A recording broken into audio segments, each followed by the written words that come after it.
बाक्सा जिल्ला सालबारि महकुमानि सिङाव थानाय बुदुकाटा सिमलिगुरि गामिनि दालांनि नुथाय।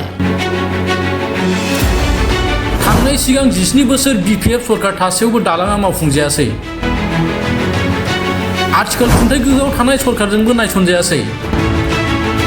बेबायदिनो रायजो राजाया गोबां खस्थ'नि गेजेरजों हान्था मेलानि थाखाय गामिनि बे दालांनि खामानिखौ मावबाय थानायखौ नुनो मोन्दों।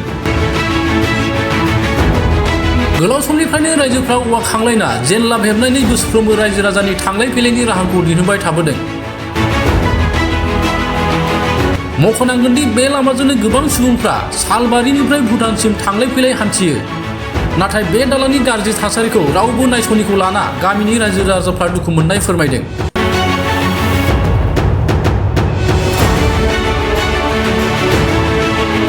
बेखौ लानानै गामिनि रायजोफ्रा बिटिआरनि गाहाय प्रमद बर' बिथांनिसिम दालांखौ लुफुंना होनो थाखाय खावलायहरो।